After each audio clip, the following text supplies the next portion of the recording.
دجال کے بارے میں بہت سارے حدیث ہیں، لیکن ایک حدیث میں ہمیں دجال کی ایگزیکٹ لوکیشن کے بارے میں بہت سارے ہنٹس دیے گئے ہیں، اور یہ حدیث ہم سب نے بار بار سنی ہوئی ہے کہ ایک دن بھری محفل میں رسول اللہ صلی اللہ علیہ وسلم کے پاس ایک عیسائی آیا اور اس نے اسلام قبول کر کے اپنا واقعہ سنایا کہ میں اور کچھ لوگ عرب سے مشرق کی طرف روانہ ہوئے، ہم ابھی راستے میں ہی تھے کہ اچانک سمندر کا موسم بدل گیا اور ہماری کشتی اپنے راستے سے بھٹک گئی۔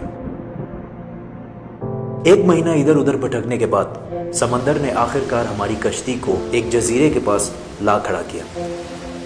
بڑی کشتی ڈاک کر کے ہم چھوٹی کشتیوں کے ذریعے اس جزیرے پہ پہنچے، اور وہاں ہماری ملاقات ایک عجیب قسم کے مخلوق سے ہوئی جو بالکل کالا اور جسم پر بہت زیادہ بال تھے اس کے، اور اس نے اپنا نام جساسا بتایا۔ ہم نے اس سے پوچھا تم کیا چیز ہو، کیا مخلوق ہو؟ اس نے بولا مجھے چھوڑو، وہ ادھر ایک مندر ہے، ادھر جاؤ، وہاں ایک شخص تمہارا بہت شدت سے انتظار کر رہا ہے۔ اندر ہم نے ایک شخص کو زنجیر میں بندھا ہوا دیکھا اور اس نے ہم سے 3 سوال پوچھے کہ مجھے بیسان کے درختوں کے بارے میں بتاؤ، کیا اس میں کوئی فروٹ پھل وغیرہ ہیں؟ ہم نے کہا بالکل، وہاں بہت فروٹس پھل وغیرہ ہے۔ اس نے کہا بہت جلد وہاں کچھ بھی نہیں ہوگا۔ پھر اس نے پوچھا مجھے لیک آف تبریہ کے بارے میں بتاؤ، کیا اس میں پانی ہے یا نہیں ہے؟ ہم نے کہا وہاں بہت پانی پڑا ہوا۔ اس نے کہا بہت جلد یہ بھی خشک ہو جائے گا۔ اور پھر اس نے کہا مجھے اس امی پیغمبر کے بارے میں بتاؤ، کیا کیا ہے اس نے ابھی تک؟ ہم نے بتایا کہ وہ مکہ سے نکل کر مدینہ میں آباد ہو چکا ہے۔ اس نے کہا کیا واقعی وہ یثرب مدینہ آ چکا ہے؟ یہ کہتے ہی اس نے کہا کہ اب میں بتاتا ہوں کہ میں کون ہوں، میں ہوں دجال، اور بہت جلد میں اپنی قید سے آزاد ہو جاؤں گا اور تمام علاقوں میں جاؤں گا سوائے مدینہ یعنی یثرب کے۔ رسول اللہ صلی اللہ علیہ وسلم نے تمام لوگوں کو مخاطب کر کے کہا اے لوگو، یہ ہے یثرب مدینہ۔ تمیم الداری جو کہہ رہا ہے مجھے اس میں سچائی نظر آ رہی ہے۔ یاد رکھو دجال شام کے سمندر میں ہے اور نہ یمن کے سمندر میں۔ اور اپنے ہاتھ سے مشرق کی طرف اشارہ کر کے کہا دجال مشرق میں ہے، دجال مشرق میں ہے، دجال مشرق میں ہے۔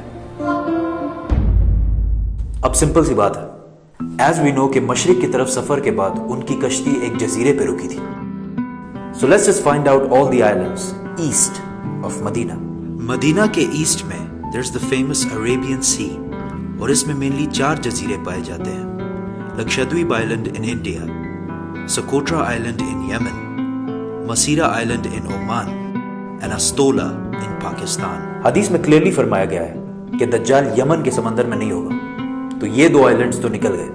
رسول اللہ صلی اللہ علیہ وسلم نے مدینہ میں جو مشرق کی طرف اشارہ کیا تھا، اگر اس سے ہم ایک سیدھی لائن کھینچیں تو وہ بالکل استولا آئلینڈ کے اوپر سے گزرتی ہے۔ اور جب جساسا نے ان کو اس جزیرے پہ ایک ٹیمپل مندر کی طرف بھیجا تھا، تو اس جزیرے پہ ایک مندر ٹیمپل کے کوئی ریمینز تو ہونے چاہیے۔ انڈیا کے اس آئلینڈ میں تو ایسا کچھ بھی نہیں ہے، لیکن پاکستان کے استولا آئلینڈ میں پتہ ہے کیا ہے؟ مندر۔ لیکن یہ تو 1450 سال پرانی کہانی ہے، مندر تو ابھی 40-50 سال پہلے بنا ہوگا۔ 2000 سال پرانا مندر،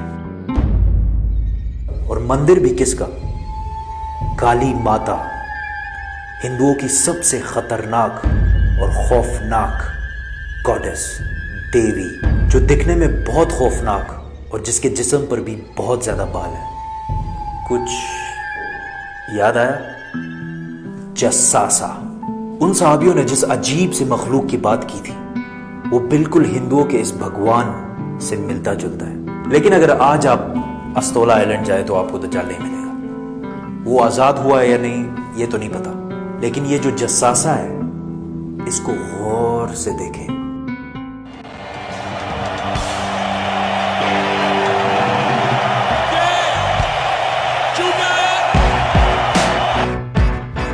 نائنٹین 1970 کے امریکن میوزک انڈسٹری کے سب سے بڑے بینڈز میں سے ایک بینڈ رولنگ سٹونز ہے۔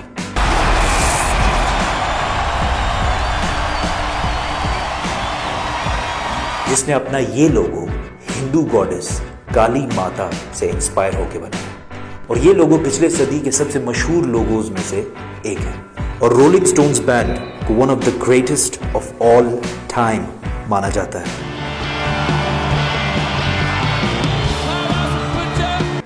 ون وے اور دی ادر، دجال کے جزیرے والے جساسا کا پوری دنیا کے میوزک انڈسٹری اور فلم انڈسٹری کو شیپ کرنے میں بہت بڑا ہاتھ ہے۔